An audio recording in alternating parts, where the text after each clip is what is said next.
गुण है कि जीवन जीने लायक है और आत्मसात करने लायक है। ठीक है ना।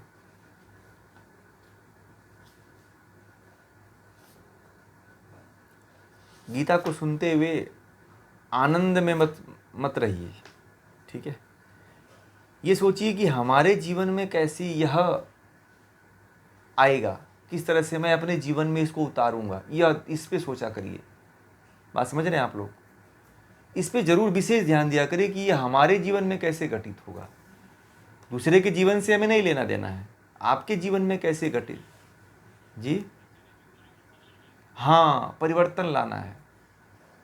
परिवर्तन, देखिए जीवन में यदि कुछ आप परिवर्तन लाते हैं ना तो संसार प्रकृति के अनुकूल हो जाएंगे आप, क्योंकि प्रकृति ही एक है जो परिवर्तन। प्रकृति का एक नियम यह है कि प्रकृति हर क्षण परिवर्तन करती रहती है, इसीलिए प्रकृति आज जिंदा है। और हम जो है अपने जीवन में कोई परिवर्तन नहीं ला पाते हैं। यह प्रकृति है ना, तो प्रकृति को आप परिवर्तन नहीं करोगे तो प्रकृति क्या होती है? टूट जाती है, नष्ट हो जाती है। आत्मा में कोई परिवर्तन नहीं होता है, परंतु प्रकृति में परिवर्तन होता है। आपकी शरीर जो है क्या है? प्रकृति के परमाणुओं से बना हुआ है, प्रकृति को ही परमाणु कहते हैं। और ये जो बना हुआ है, जो शरीर है, इसको सृष्टि कहते हैं। प्रकृति और सृष्टि में ये अंतर होता है कि प्रकृति परमाणुओं को कहते हैं और सृष्टि जो होती है, ये जो शरीर है, परमाणुओं से बना हुआ जो शरीर है, इसी को सृष्टि कहते हैं। ठीक है, इसको नोट कर लेंगे सभी लोग। तो इसीलिए जो है इस शरीर का उपयोग करना है।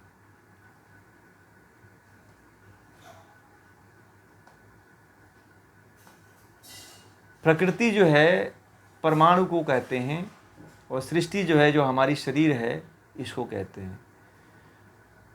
प्रकृति में परिवर्तन हर क्षण होता है, आत्मा में कोई परिवर्तन नहीं होता है। ठीक है, आत्मा जैसे कि तैसे रहती है। आत्मा को तभी मुक्त हो सकती है जब आप ज्ञान की तरफ आत्मा को ले जाओगे, अपने अंदर ज्ञान, अविद्या का नाश करोगे, क्लेशों का नाश करोगे, तो ही आत्मा का कुछ हो सकता है। और उसका साधन है प्रकृति, मन, बुद्धि। मन बुद्धि ही एक ऐसा मनुष्य के शरीर में साधन है जिससे मनुष्य जो है अपनी आत्मा को इस प्रकृति से छुड़ा सकता है। ठीक है, आपको पता है प्रकृति, हाँ,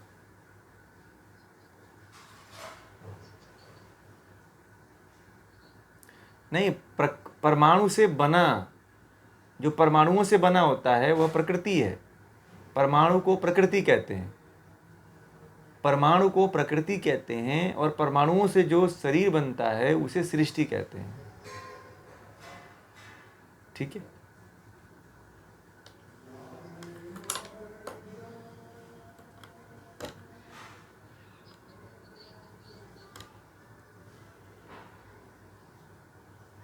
परमाणुओं को प्रकृति कहते हैं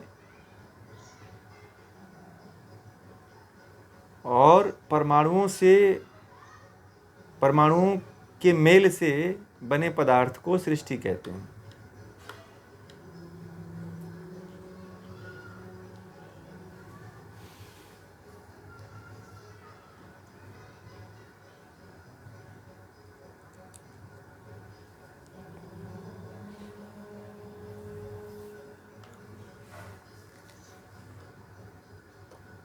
ठीक है, क्या?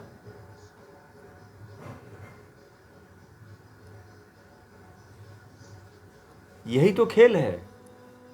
आत्मा को जब तक इस प्रकृति से अलग नहीं करेंगे तब तक यह माया में घिरी रहेगी और प्रकृति को अपना स्वरूप मानती है आत्मा। इसीलिए तो अज्ञानता में जन्मों जन्मों तक फंसी रहती है ना।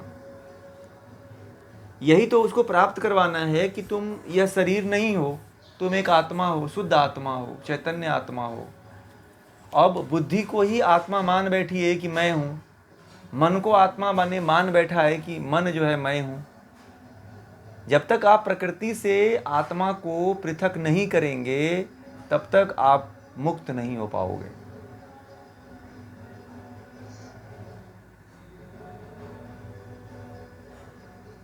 मुक्ति के लिए अनिवार्य है ये कि आप जो है प्रकृति से जो है, प्रकृति के परमाणुओं से जो है आत्मा को अलग कर लीजिए, इस सृष्टि से आत्मा को अलग कर लीजिए।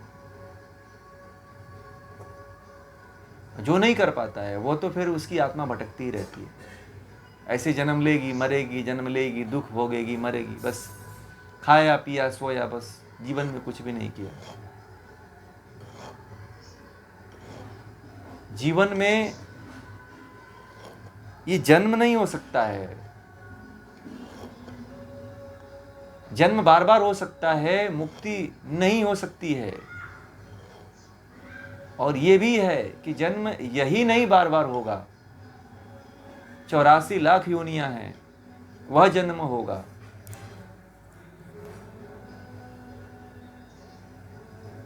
बहुत लोगों के मन में ये प्रश्न आता है कि ये आत्मा परमात्मा की बात क्यों लाते हैं, इसकी क्या जरूरत है?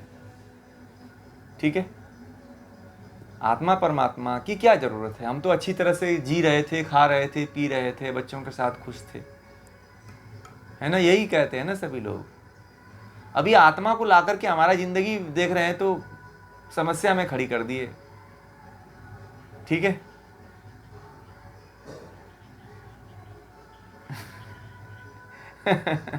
हाँ, कुछ लोगों को ये भी लगता होगा कि ये अच्छा खासा जीवन चल रहा था, अच्छे खासे बच्चे में थे, परिवार में थे, अच्छा जीवन चल रहा था, पता नहीं कहाँ से कौन सा भूत आ गया, आत्मा परमात्मा,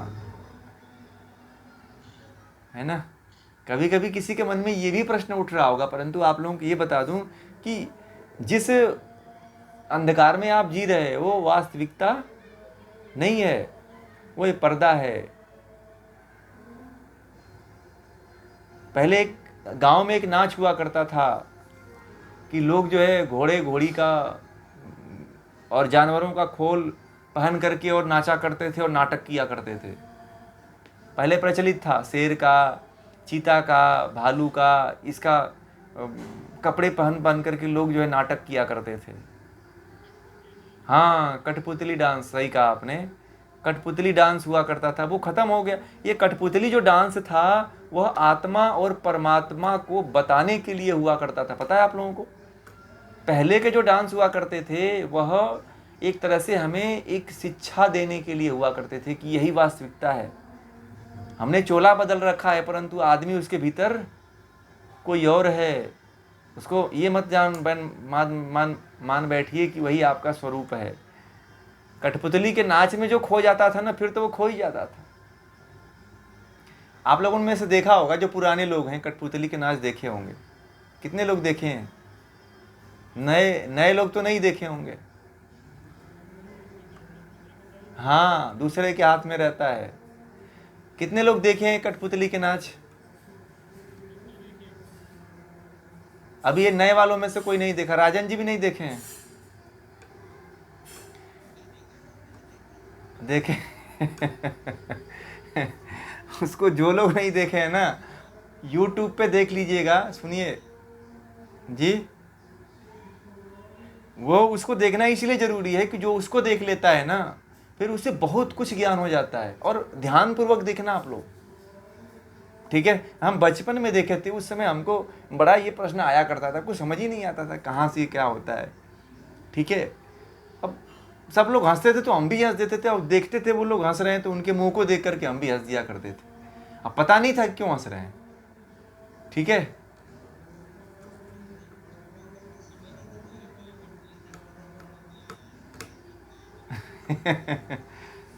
हाँ, तो उसको अब देखिएगा इस दृष्टि को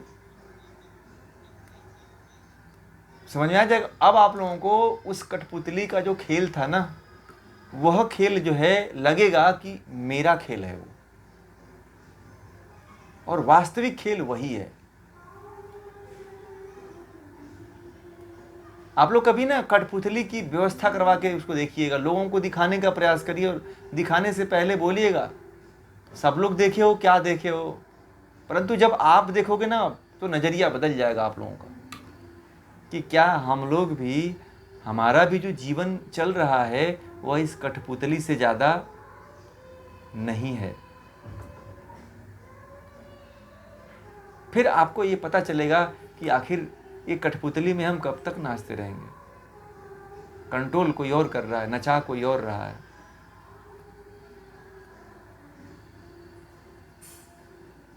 अब जैसे बाइस्कोप है, तो बाइस्कोप भी यदि जिन्होंने देखा होगा उनको भी ये बात समझ में आती होगी। बाइस्कोप देखा है लोग, आप लोगों ने?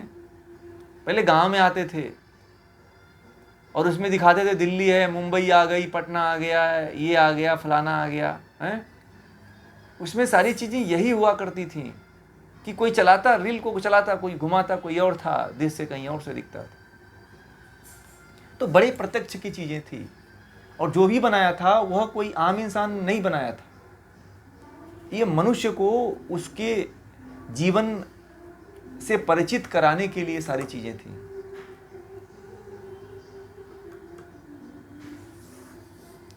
तो जीवन के प्रति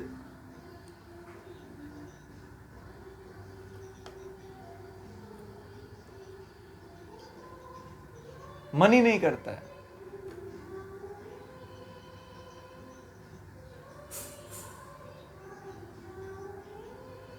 यही फील आती है फिर तो उनको, वही कठपुतली वाला नाच याद देख लीजिए, फिर वैसा ही लगता है। वो आप देख लेंगे ना, कठपुतली का नाच आप देख लेंगे तो आपको पता चलेगा कि वह जो मुक्त हो जाएगा उसका जीवन फिर कैसा होता है, कैसे कटता है एक एक क्षण जो है।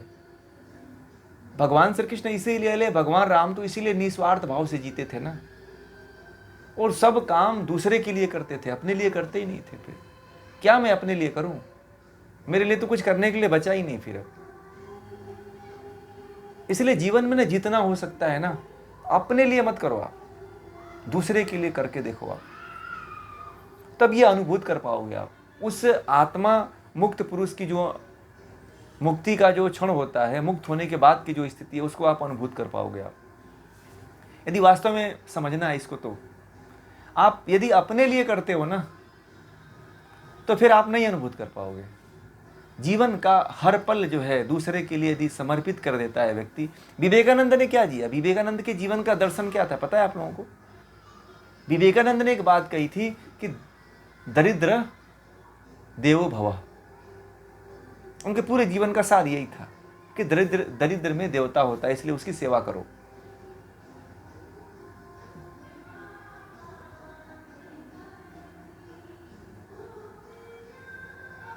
जीवन में जितना आप दूसरों के लिए जी लोगे ना, वही एक तरह से जीते जी आप आत्मा की और मुक्ति की अनुभूति कर लोगे आप। बड़ा आनंद आता है, आप देखना, आप करके देखना आप लोग। इतना आनंद आता है कि लगता है कि मैंने बहुत कुछ आज अपने जीवन में इतनी बड़ी उपलब्धि प्राप्त कर लिया है जितना धन कमाने से नहीं होता है। सही बता रहा हूं आपको। किसी का भला करके देखिएगा, किसी दूसरे के लिए कुछ करके देखिएगा, आपका जीवन स्वर्ग बन जाता है। आपका जीवन जो है ना, एक तरह से मुक्ति से कम नहीं होता है। और हमें अपने महापुरुषों से यही सीखना चाहिए। एक योगी के बारे में देखिए, एक ऐसे ऋषि थे जो इंद्र जब आए थे युद्ध करना था राक्षसों से, तो बोले कि आपके जो वक्षस्थल की जो हड्डी होती है ना यहाँ पे, ये बड़ा मजबूत होती है यहाँ की, तो बोले कि ये हड्डी चाहिए मुझे। उसका वज्र बनाया उन्होंने, ब्रज हथियार एक बनाया। बोला कि आपके हड्डी से बना हुआ बनेगा तो ही उस राक्षस को मारा जा सकता है। तो उस ऋषि ने कहा कि यदि मेरे हड्डी का उपयोग किसी मानव समाज के लिए हो सकता है, तो उन्होंने बड़े सहर्ष हंसते हुए उन्होंने इस चीज़ को स्वीकार किया और अपनी हड्डी दे दिया इंद्र को। हमारे देश में ऐसे ऋषि हुए हैं क्योंकि वह शरीर से ऊपर उठ चुके थे और मरते हुए भी उन्होंने उपकार किया।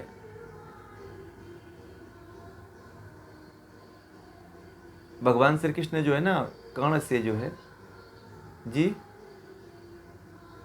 हाँ, महर्षि दधीची, ठीक है, दधीची ऋषि थे। याद दिला दिया आपने। अब इतने ऋषि याद हैं कि कभी कभी मुझे भूल जाते हैं। अच्छा किया आपने, बहुत बहुत धन्यवाद आपका, नाम याद दिलवा दिया। मुझे सोच रहा था क्या नाम है, याद नहीं आ रहा था। तो महर्षि दधीची,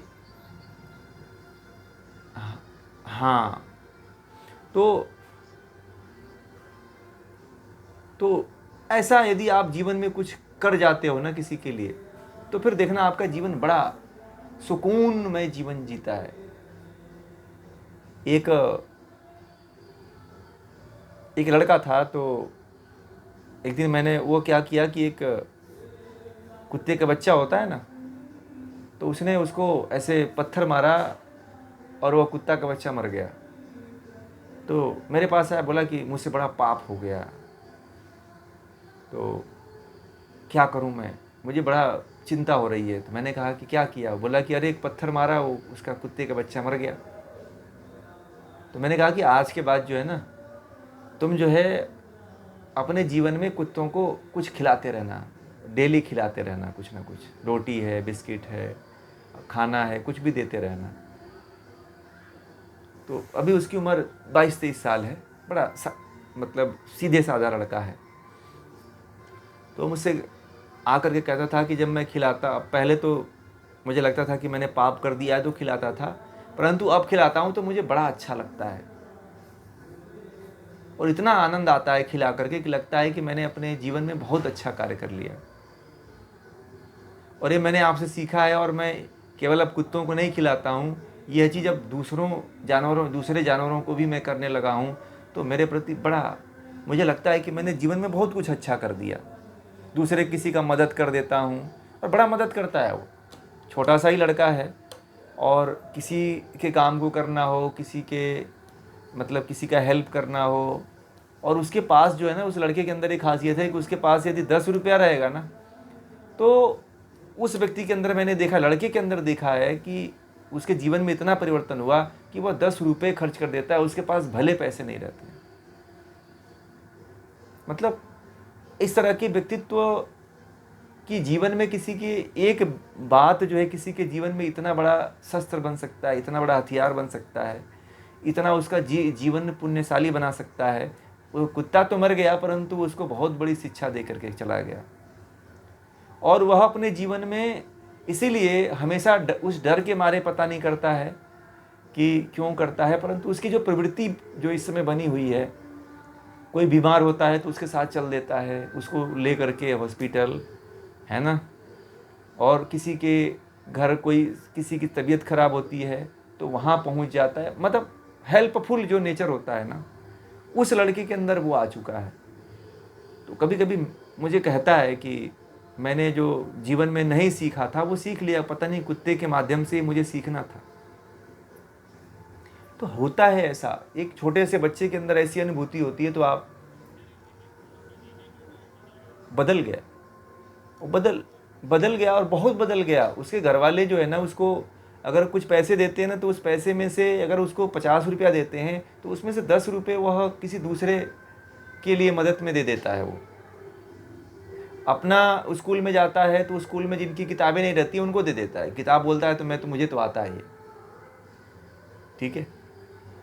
तो बड़ी मतलब मैं देखता हूँ कि लोग कहते हैं कि योग से कुछ नहीं होने वाला है, परंतु योग से बहुत कुछ होने वाला है। किसके जीवन में क्या कौन सी बातें क्या परिवर्तन ला देगी ये कोई नहीं जानता है, ठीक है। इसीलिए मैं आप लोगों से कहा था, क्योंकि मुझे उस बच्चे ने जितना अपने जीवन में करके दिखाया, तो मुझे लगा कि जब एक बच्चे के अंदर इतना बड़ा परिवर्तन हो सकता है, तो आम इंसान में या जो समझदार व्यक्ति हैं उनमें क्या होगा, महापरिवर्तन होगा। और समय आ गया है महापरिवर्तन का, और हर व्यक्ति को अपने जीवन में महापरिवर्तन करने की आवश्यकता है। कोई दबाव नहीं है, स्वेच्छा है, अपने अंदर से ये जागता है कि अब मुझे परिवर्तन करना चाहिए, ठीक है। यह स्वयं होगा और आप स्वयं करने लग जाओगे, कोई करेगा नहीं आपको, आप खुद करोगे। मैंने बस थोड़ी सी बात उसको कहा था, और वह थोड़ा सा प्रयोग किया, और उस प्रयोग को करते करते उसके जीवन में उसका रस मिलने लगा। और उस रस को वो समझ लिया और जितना मैं बताया था उसे 10 गुना करने लगा। ठीक है, यही जो है ज्ञान का बढ़ोतरी है।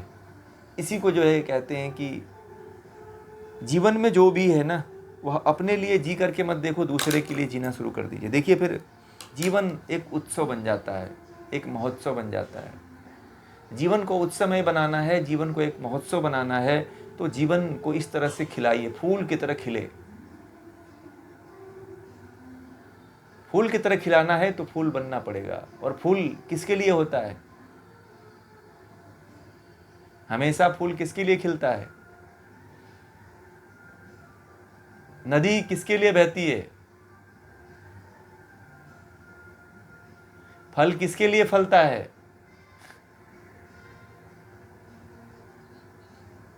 है ना? हैं? सब कल्याण के लिए। और मैं बता दूं, इसमें पूरा कल्याण ही हो रहा है। आपको जब उपनिषद पढ़ोगे ना आप लोग, तो वहां पे ये सारी बातें समझ में आएगी कि यह सारी की सारी चीजें ब्रह्म में ही, ब्रह्म में आहुति हो रही है। आपका कुछ है ही नहीं। आप जो समझते हो कि ये मेरा है, आपका कुछ नहीं है। आप ब्रह्म में ही ब्रह्म की आहुति कर रहे हो। आप ये भी मत समझना कि जो रुपए हैं, पैसे हैं, ये आपके हैं। नहीं, आप मान ले रहे हो कि मेरा है, इसलिए आपको दुख होता है। यह है तो ब्रह्म का ही। ब्रह्म दे करके आपसे कुछ करवाना चाहता है कि देखें इसके अंदर कितना है भाव, दिल बड़ा है।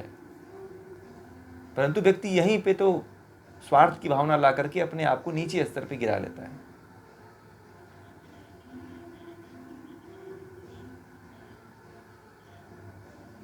हाँ हाँ, सब कुछ तेरे। हाँ, ये भाव जो है कबीरदास जी ने बहुत पहले कह दिया इसके।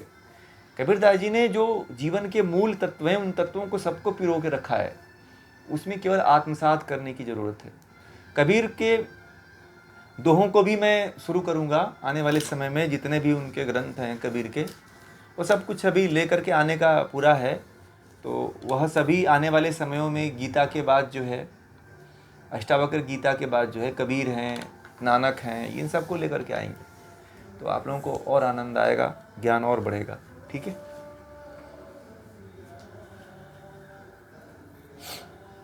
एक बार जो है ओम का उच्चारण, फिर शांति पाठ। काफ़ी लंबा समय हो गया।